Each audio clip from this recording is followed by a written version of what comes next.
20 minutes to run us a little bit through what we come from and where we are. Again, the situation that we're in today, I think, is one in which one can easily argue that the European Union is in crisis and is also in flux. The pandemic that we're facing is clearly the biggest health crisis since European integration began some 70 years ago, with the first steps that then eventually led to the European Union that we have today. It has, as we all know, this is a truism, massive consequences for the member states, for its economies, but also for the very social fabric of member states, and also for cohesion, issues of social justice and solidarity between member states. It is a crisis in Europe, it is a crisis in the world, but it is also, one could certainly argue, a crisis in European integration. And I'll just highlight 3 points that people have made in this context. Again, arguing, some would even go as far as to say that the European Union is itself in a lethal crisis due to the pandemic. Again, just 3 snapshots. Firstly, by arguing that, again, the European Union did too little and too late, that it was initially an hour of the nation state when the pandemic hit the world, and also Europe for that matter, that it was not a moment of European cooperation, but rather that the member states independently took action. You will remember the closing of borders, which very much also reminded of 2015 in the migration crisis, where member states had reacted in a very similar way, which again was against the spirit, to some extent, also the legal system of the European Union, and unveiled also the problems inherent in the system that had been built so far. Secondly, to keep this very short, again, also the EU reaction was often seen as too little, too late, too bureaucratic, too slow, and again, not really living up to what the crisis was all about, particularly once, let's say from March 2020 onwards, it had become clear that this was not a small thing in faraway China, but that it impacted the world, but also the fabric of member states itself.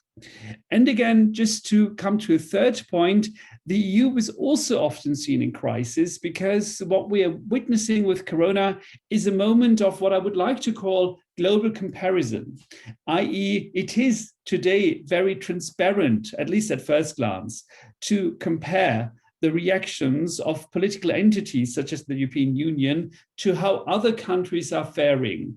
And the number of people vaccinated who received their jabs or shots, whatever you want to call it, whether you speak American or British English, is only one of the many examples. The death rate, the number of cases are all issues that, again, due to the websites of the World Health Organization, the Johns Hopkins University, and many other tools have become globally available, whereby we can easily assess and hence also compare how countries and entities are doing.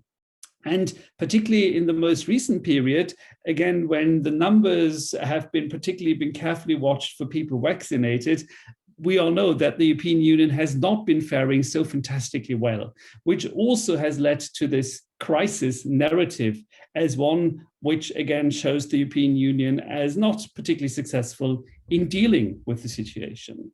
But obviously I do not want to stop there, but rather in this short presentation also argue that one could easily turn the table around and argue that instead of seeing the glass as half empty, one could also see it as half full. And also here, 3 quick snapshots need to suffice. Firstly, it is to remind us that, again, there is now, as we all know, a EU vaccine rollout.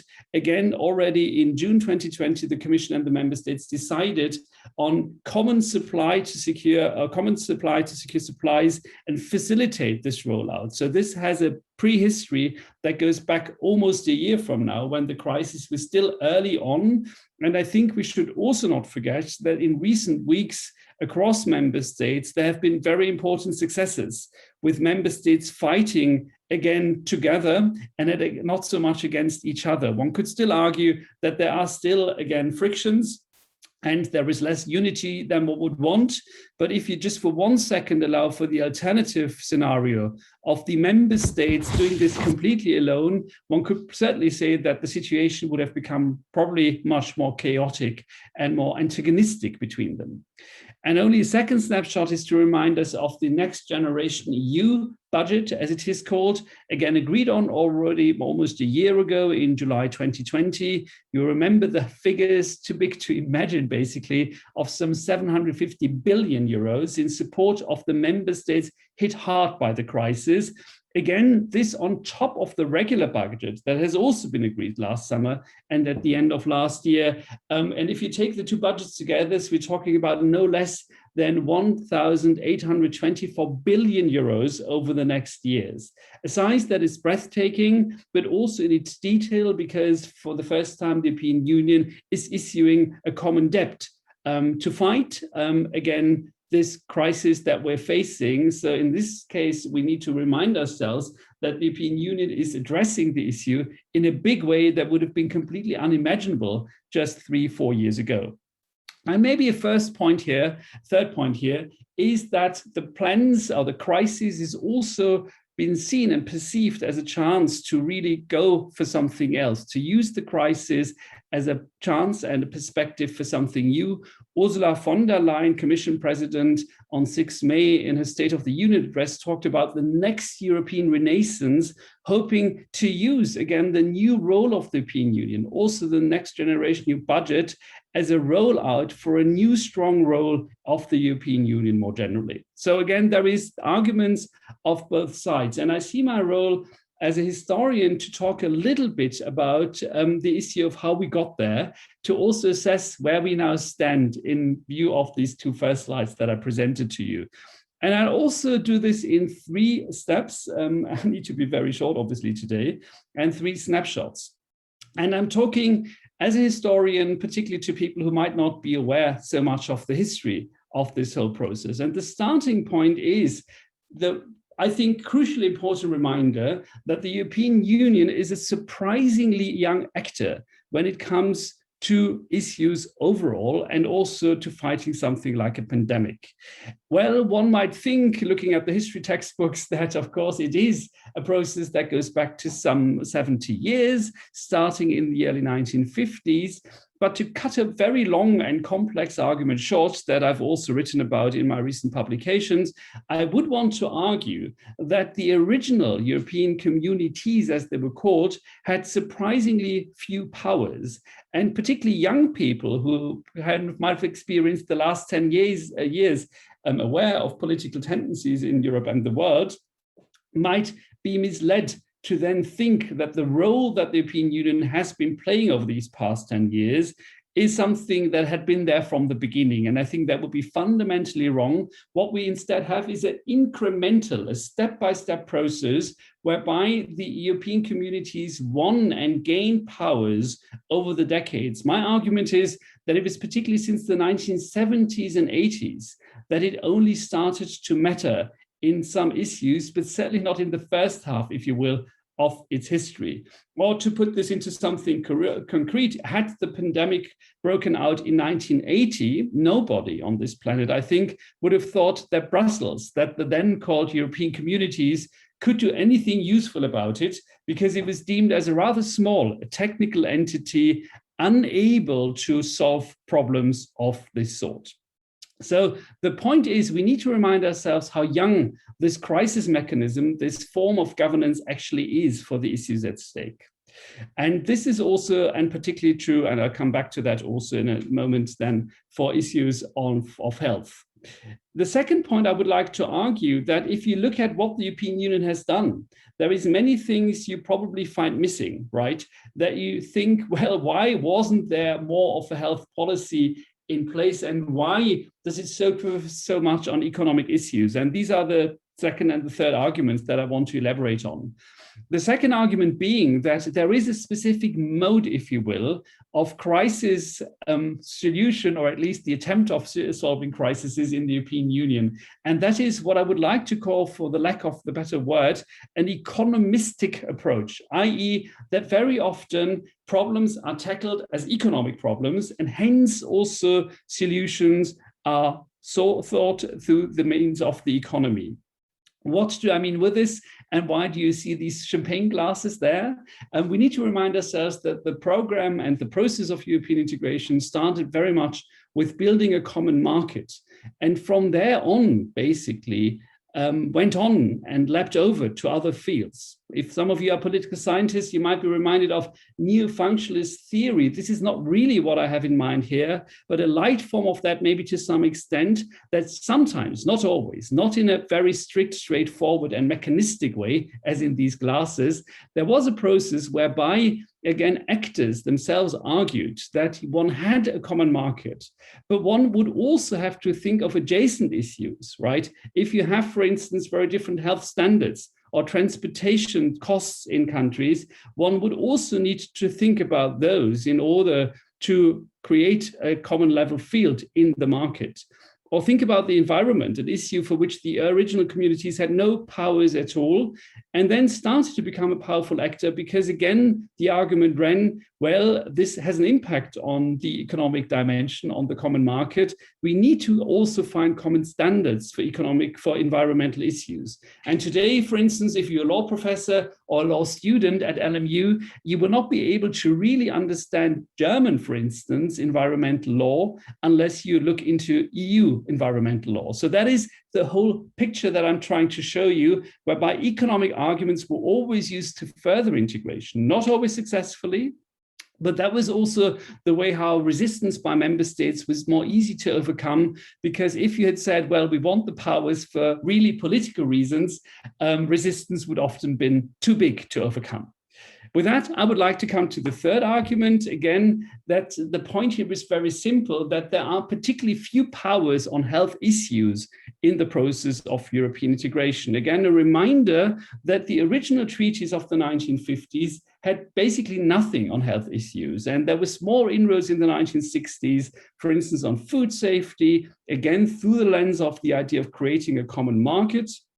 And then also access to the health system of other member states against the backdrop of people migrating from one country to the other, and so on. And I could give you a lot of details, which I don't have time for here. The point is only to argue that it was only through very small steps that one had the European Union finding more powers in this context. Again, particularly since the 1980s, I would argue, with the further growth, with the Maastricht, the Amsterdam and later treaties, also, and this is the argument here, competence creep, particularly in moments of crisis. I could talk, for instance, about the AIDS crisis of the 1980s, the idea also to fight cancer together and set up new structures at the European level to do that. There is, for instance, also the SARS pandemic that many of us will have forgotten of 2004, which then served as a starting point for the European Centre for Disease Prevention and Control since 2004. And ditto, the swine flu, for instance, pandemic of 2009 led to new stops of creating new powers of the European Union. So in that sense, the point here is also, and that is echoing to some extent my first point, we need to see this in a historical perspective to see, understand, and assess that this is a very young creature, if you will, the European Union, in tackling health issues. And that, to really stay within my time frame and come to the conclusion already, leads me to my 4 points as of findings. First, it is to argue that we should not take, and that is, I think, slightly a danger that we have unless we study history, to take the EU as a given, that it is an obvious factor that should obviously play an important role. One might think so politically, but historically, I would argue that this is not so clear, that it was only since the 1970s, the 80s, and then more recent issues, times that the European Union started to play a role on across a level of fields, and for health issues even more recently, so that we should not, again, take it for granted that it could possibly play a role.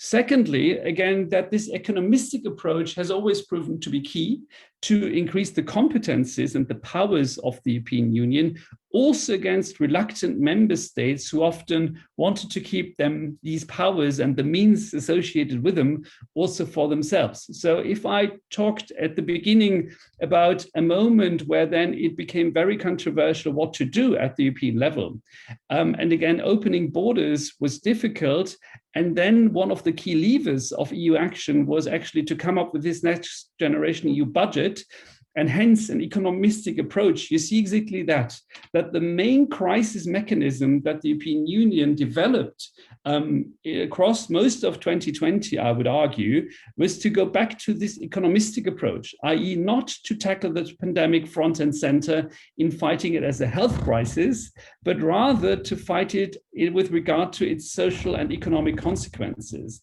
And that is not because the European Union necessarily, or the actors that represented, wanted that, but rather because it was in sync with its own history and the powers, the competencies that it actually had. The third point then is a little bit of a summary, if you will, already of some of the findings and what I've presented. And I come here with a funny French word to summarize that, and that is bricolage, not grand design. So what do I mean with this? The argument again being that the whole process was not so much led by the idea of having one master plan of how Europe's role in, or the role of the European Union vis-a-vis its member states and in Europe should look, but rather that this was kind of a piecemeal process with little things being added here and there, sometimes and sometimes not, no kind of clear trajectory, which then also explains why one could argue the reaction of the European Union to this crisis has been rather patchy. On some issues, rather powerful answers, on many other issues not, and again, reflecting very much the history of the European Union process itself. And that, again, to be succinct and stay within the 20 minutes that I was given, brings me to my last point. I want to argue that there is one main challenge beyond all technicalities that I identify that the European Union is facing today. Again, we could talk about all kinds of issues, like, for instance, the further rollout of vaccination, also beyond the member states, also the reduction of travel restrictions. There's all these issues that are now being discussed. But beyond that, and at a more fundamental level, I would argue that the main challenge lies somewhere else. And that is that the European Union has often in its history created or demonstrated the tendency to create expectations that it might not then be able to fully meet. Again, there were these grand announcements in 2020 that the new budget would fundamentally help to reconstruct the economies of the member states. And if you open newspapers, your social media account, whatever, you'll often see these kind of ads also today. There are these grand words also by Commission President von der Leyen about a next European renaissance. And that is a rather big word. If you know anything about renaissance some 500 years ago, that is not just reduced to the issue of fighting the pandemic, but really having a new global vision for the continent with a global impact. And I wonder, this is my critical remark, if this kind of language and also some of the programs that the European Union has created does not create expectations amongst people in the member states and also beyond, which the European Union might then find very difficult to live up to. Why? Mainly also because there is this gap between expectations and the concrete powers and competencies that the European Union has. As I've said before, the landscape of powers and competencies is rather patchy. They do exist on some issues, again, such as, again, creating certain schedules and means to help the economy, but much less in the health sector proper. And the main question will be in how far the European Union will be able to come up with solutions that will really make a difference. So to summarize, and this is my last sentence, what I try to do with this short presentation is not provide you with ultimate answers, but rather to invite you to think together with us about the issues at stake, to inform you a little bit about the perspective of history on this, but also maybe critically to help you critically assess where we stand in this issue, where there is neither just doom and gloom, nor is everything happy with the state of European and its situation and its role in fighting the pandemic. Thank you very much for your attention, and I would be very happy to answer any kind of questions that you might have. Thank you.